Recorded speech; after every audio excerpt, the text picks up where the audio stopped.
Hi Miss Zed, how are you guys? Just waiting for a few more people to join and then I will start talking about my confidence journey. This is day 3, so I've committed to 14 days of live on TikTok and yeah, it's been fun so far. I had my first troll yesterday. That was fun. I feel like you haven't made it until you've had your first troll, really. So yeah, that was quite nice. But we'll see. Drop some likes in the chat for me, please. Tap the screen. Tap, tap, tap, tap, tap. Hi, Lucy. How are you? Everyone's good, my darling. How are you, darling? Yeah, I've committed to going live for the next 14 days just to kind of get over my fear of going live, if you like. And it's funny because I am talking about confidence and this is one area that I really just wasn't confident in at all. So yeah, I'm working on that. Thanks, Lucy, for the follow. So day 3 for me is talking about confidence in the corporate workplace. Now I was quite looking forward to this one because I have so many experiences of the confidence issues and the confidence battles that I've had in the workplace because just to put it into context, so I am a saleswoman or a business developer, and I've done quite a lot of contract positions over the years, so it meant that I've worked in various different corporate environments and seen kind of a lot of the struggles that happened and been, I'm not going to say victim just because we're not going to have a victim mentality with this, but actually how I've had to overcome certain challenges within the workplace environment for various reasons. I mean, this could be an absolute whole series and we will probably get into it. But I just wanted to kind of come in and talk about my experience, how let people know how I've asserted myself in professional settings in a professional way, how I've overcome things like imposter syndrome and workplace negativity, and just really kind of talk about that. So the first thing I think we'll probably talk about is imposter syndrome, because I think this is quite common where people are within jobs or within environments, workplace environments, and they actually don't feel that they're good enough. And that could be for a number of reasons, and that is down to lack of confidence. So people feeling I'm not ready for this next step in the role, or I'm not good enough for this role. If anyone's kind of felt like that, just drop some hearts in the chat, just drop some likes on me and let me know that this is something that we have all kind of experienced.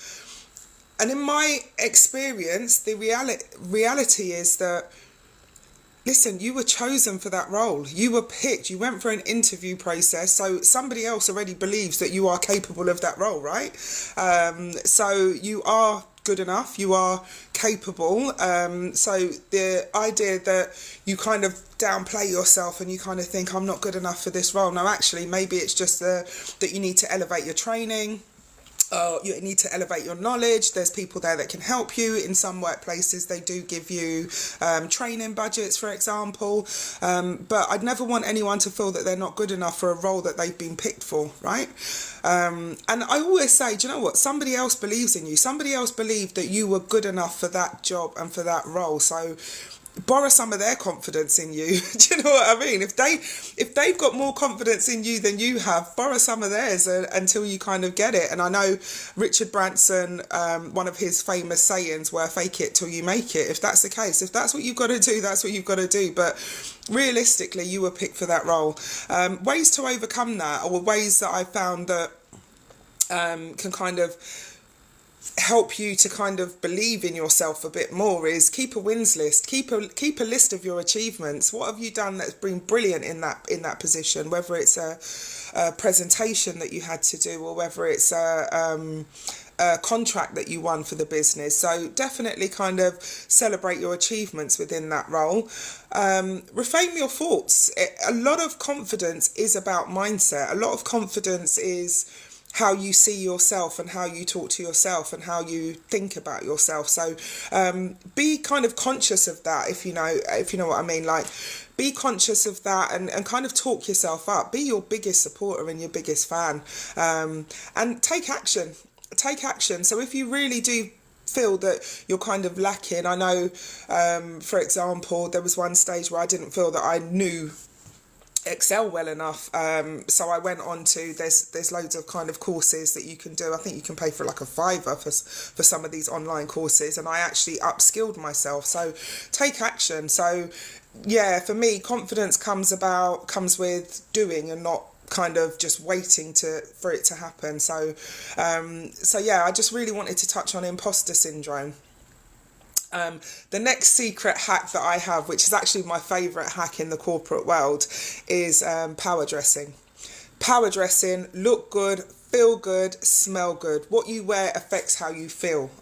So it's all well and good, and I know we work in environments where you can wear jeans and you can wear hoodies and stuff like that. And yeah, you might have a day that you want to wear that and that you feel comfortable wearing that, but especially for those days where you feel maybe a little bit overwhelmed, or you've got a really kind of intense day coming, power dress works every single time, because once you kind of power dress, your whole aura changes. Your whole aura, the way you kind of walk, the way you kind of hold your head up, the way you kind of talk, everything changes, and smelling good is an absolute hack.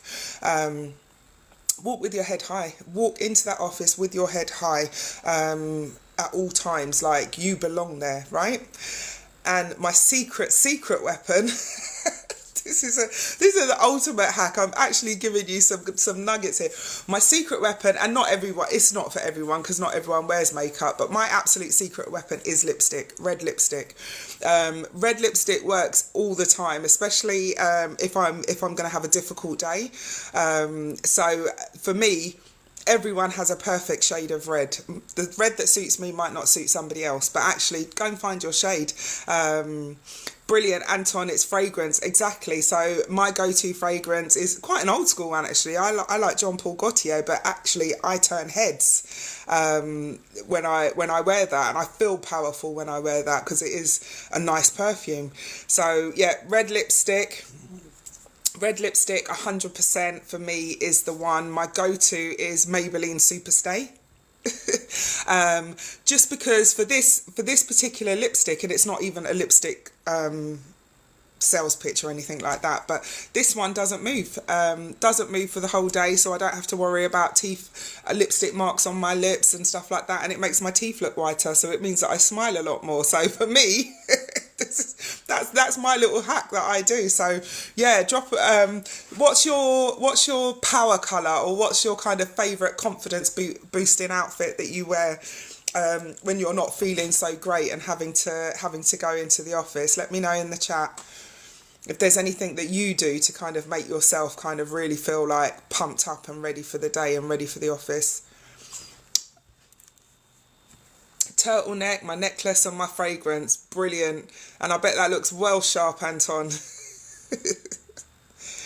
that's it, right.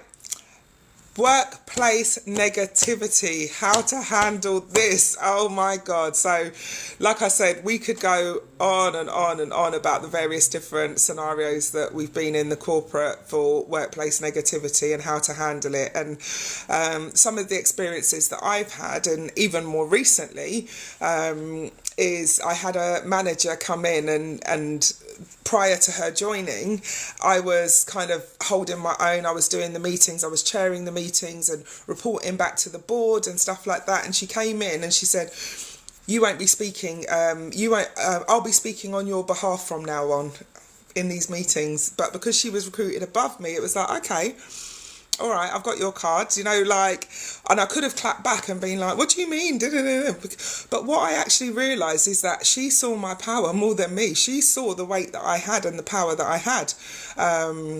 And for me, that was almost like, okay, all right, you're worried about my potential.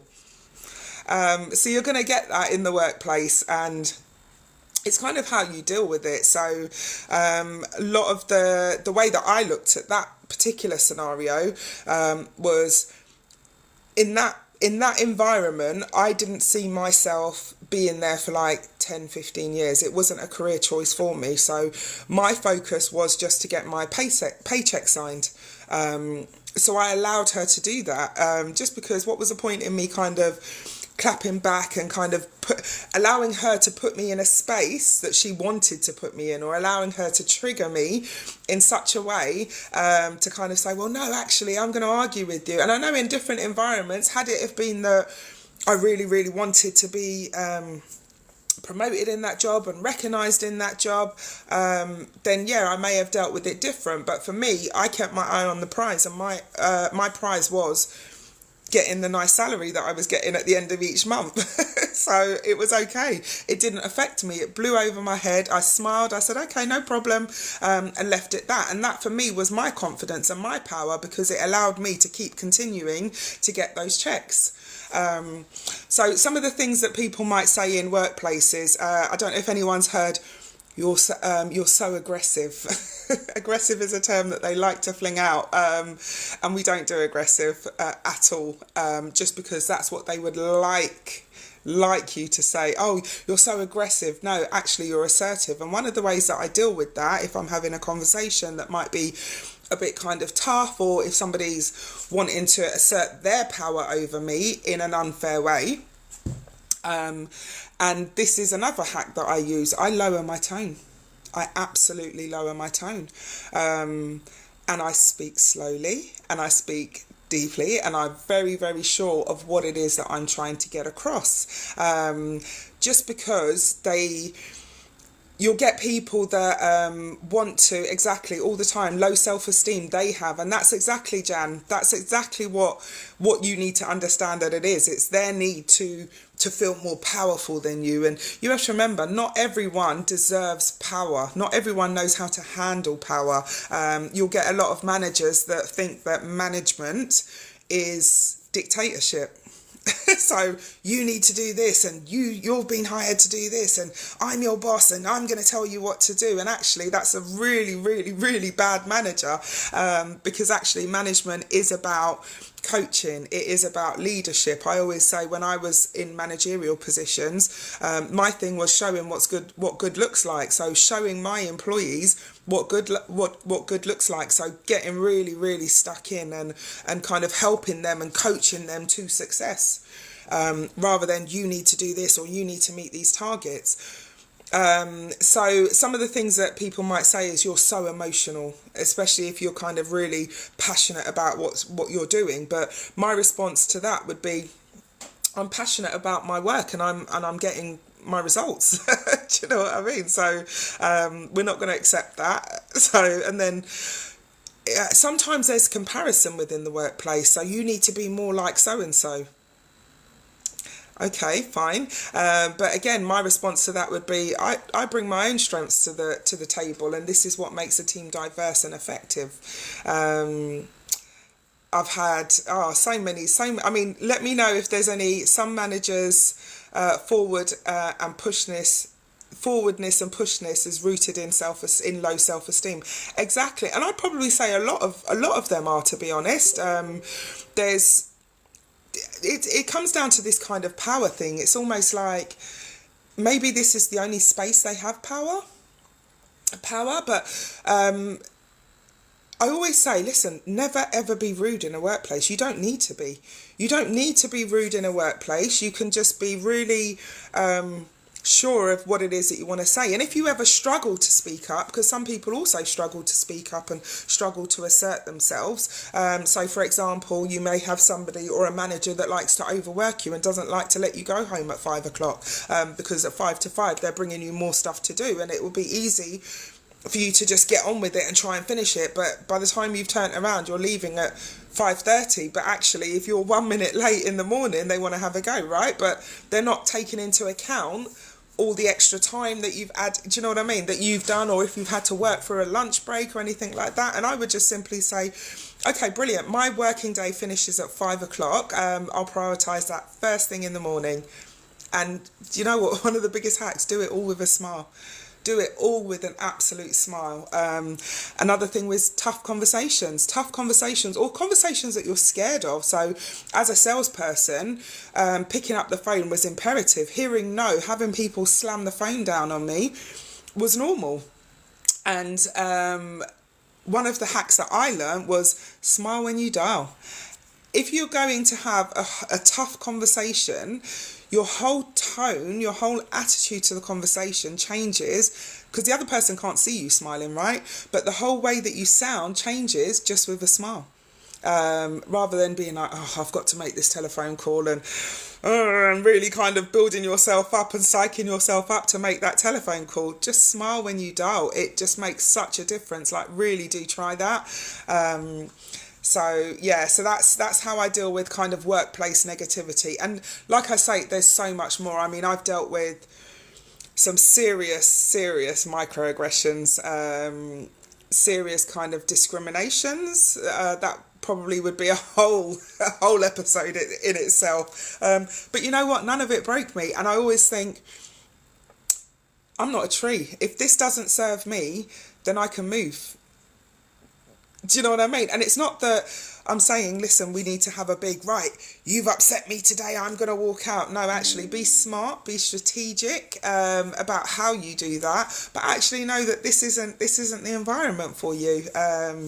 And be okay with that. There's jobs out there. There's people out there, and I will talk about kind of some of the interview tips as well. Actually, that I wouldn't say guarantee, because guarantee is a strong word, but it will set you apart from other candidates, if you like, and give you a kind of a bit of a nugget. Also, that's right, Anton, in the workplace, to avoid PASA, prioritise clocking out as soon as possible when you clock in. That's another thing. Not everybody in the workplace is your friend.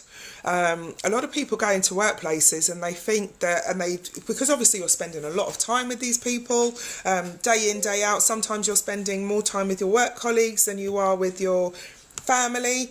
They're not always your friend. If you want to have a moan about your boss, sometimes it may not be the person sitting in the desk next to you, because they may be smiling, but actually what they might be doing is building up information, building up evidence. So I've had quite a few people that, it was me and another temp years ago, and we were both in line for a job. And lo and behold, this temp was going back to the manager and saying everything that I was saying and every little gripe that I had. And none of them were big. And that is common. That is common. So just understand that not everybody in the workplace is your friend, all has your best interest at heart. And especially if you're good at what you do, and if people like you. And this is a thing that I've always been a type of person that gets on with people, and some people don't like that. Imagine, some people don't like that. Some people don't like the fact that I have a personality that people like. Like, really? Okay, that sounds like a you problem. But I've never ever let it kind of throw me off, if you like.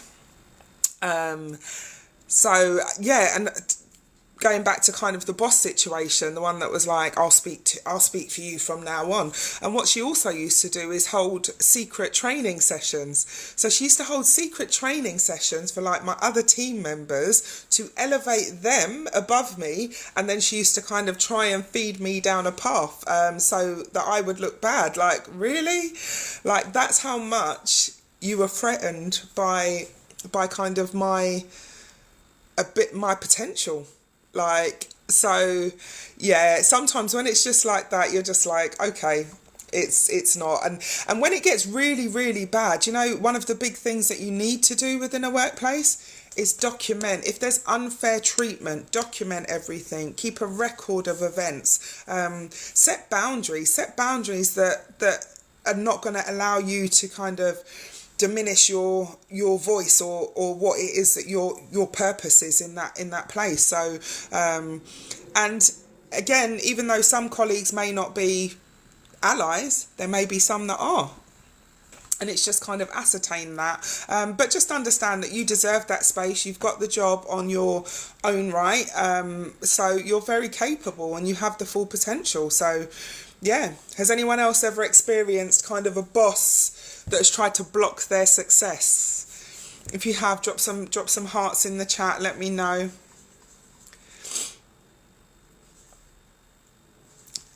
So, and like I say, I mean, I've come on here not to I'm not a confidence coach by any means. I'm literally not. But actually just to share my experiences, and maybe somebody else resonates with that. Maybe somebody takes away from it. I don't know. It's just opening up the conversation.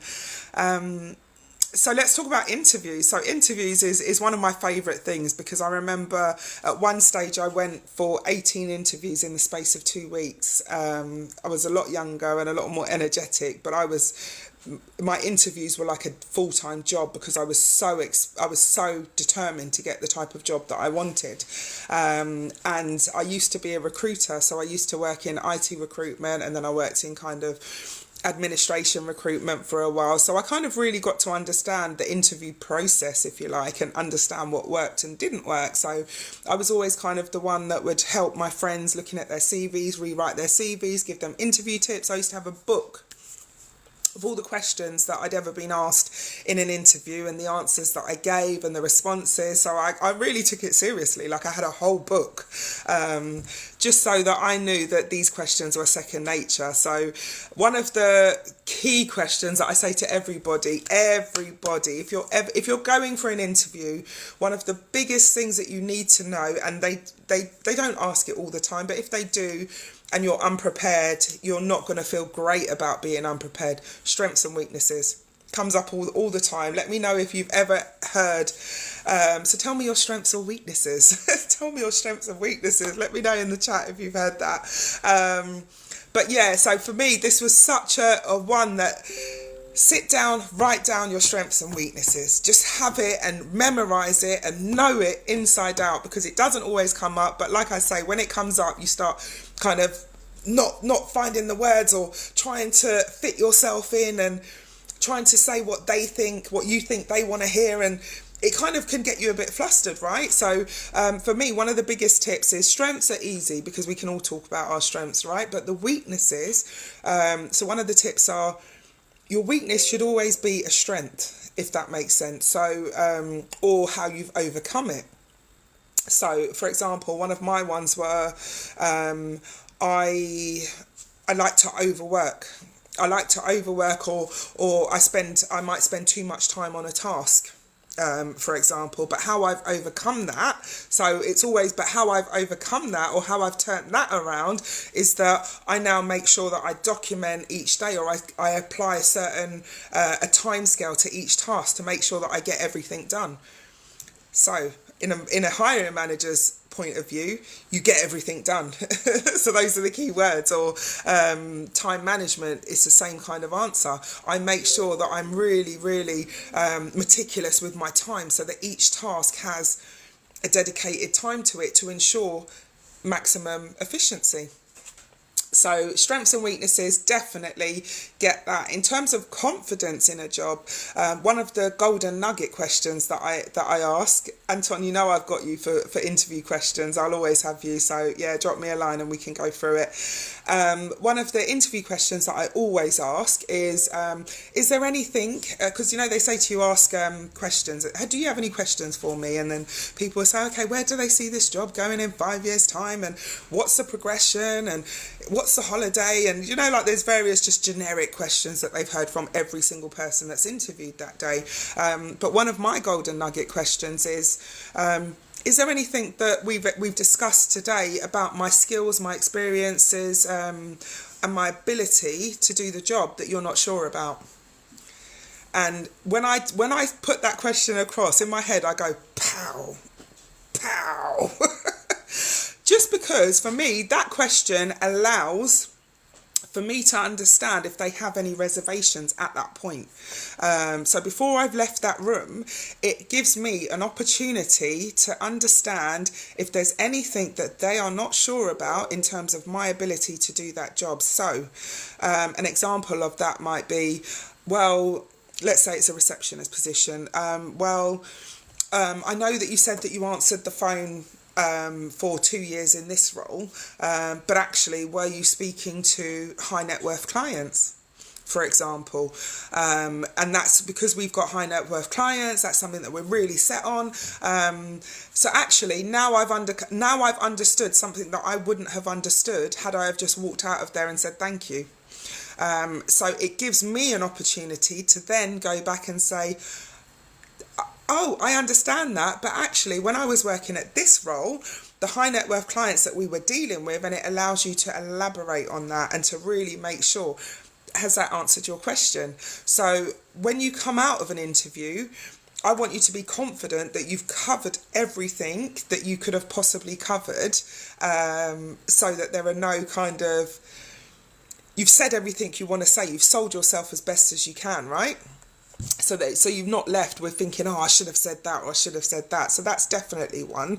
Another one, if you are more confident, and I mean, I always think you've got nothing to lose. What's the worst they can say is no, right? But you don't have the job already. So what does no mean? Like, that's the worst they can say. You haven't got the job, even though we know that you really want it. But I always ask for the job. I always say, okay, well, thank you so much for your time. If it was down to you to hire for this role, would you hire me? Bit cocky, bit cheeky, but actually it makes me stand out. And sometimes they'll say, oh, there's a panel of people that we need to go back and talk to before we can make that decision. Okay. But if it was just down to you, would you give me the job? And I've literally got jobs on the back of that question, and them going, oh, okay, oh, yes, I would, kind of thing. Okay, fine. Because that helps you to understand what feedback is going back to the panel or to the decision makers if they're not the decision makers, right? Great if you're speaking to the decision maker or you're at the final stage of an interview. So that's kind of my confidence tips within interview. Obviously, we're talking about dressing the part. There's a saying that says, dress how you want to be addressed. And I absolutely love that. So I would always make sure that I look sharp and that I'm ready for the interview. And it depends what type of role, because sometimes it won't be a red lipstick day. Sometimes it will be a paler lipstick, because I don't want to overpower my interviewer maybe. So it's just kind of being a bit kind of more assertive about yourself and what you want to do. Speak clearly and assertively, smile and make eye contact. I love a good smile. I love a good smile. So that's it. So have you ever walked out of an interview knowing that you've nailed it? Or have you ever walked out of an interview thinking, oh, I wish I'd have said that? Yeah, drop some tips in the chat if you have. That would be good. I'm just referring back to my notes.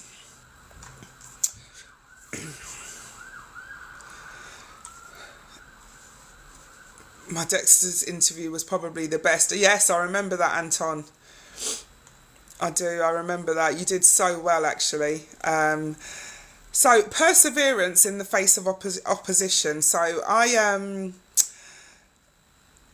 I'm just reconnecting with my faith, if you like. I'm reconnecting with my faith in terms of the Bible and stuff like that. And it's not to kind of put this on anyone, but if anyone is kind of focused on kind of being aligned with the Bible, there's a story in the Book of Nehemiah, and it's such a brilliant story for kind of overcoming challenges and building your confidence. And it kind of talks about where he stayed focused in the face of opposition, where people tried to tear him down, but he kept his eye on the prize. He knew his purpose. And you'll always have that. You'll always have people come and kind of have the obstacles or outside influences try and kind of tear you down. So yeah, if you've got time, whether you're religious or not, the Book of Nehemiah, definitely. I'd also say have a supportive network. Having a supportive network of people around you is, for me, the absolute biggest life hack.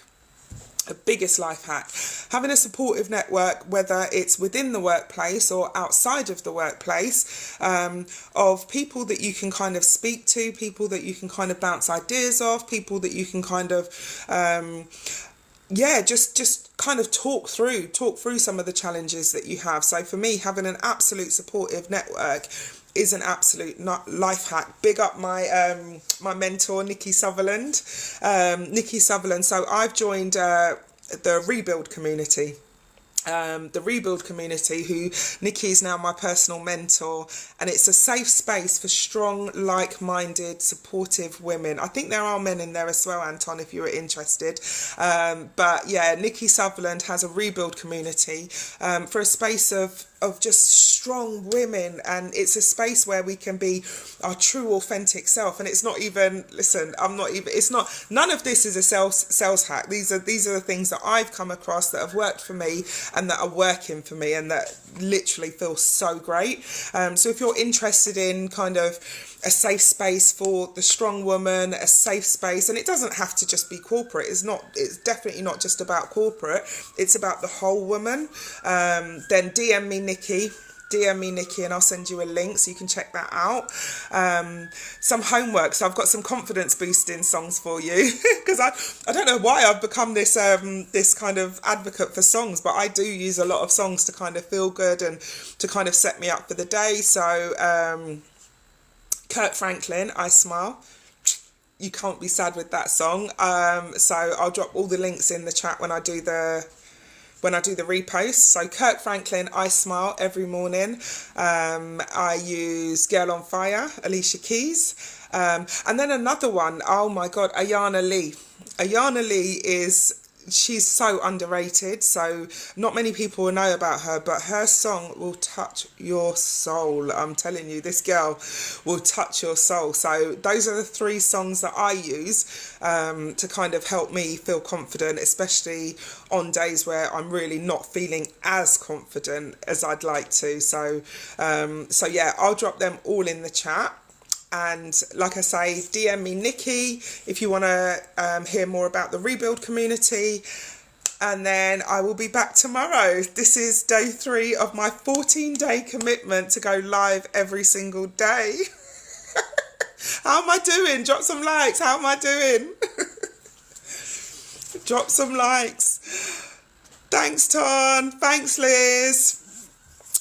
Tomorrow's live will be about when they underestimate you, turning doubt into power. Have you ever felt that you've had to prove yourself twice as hard just to get a seat at the table that was given to other people quite easily? Have you ever had to kind of work just that little bit harder? Like, yeah, I've done a lot of that. But yeah, so yeah, some homework, listen to the songs. If you haven't got a red lipstick, girl, find yourself a red lipstick. Ton, you've got your fragrance, maybe find another one.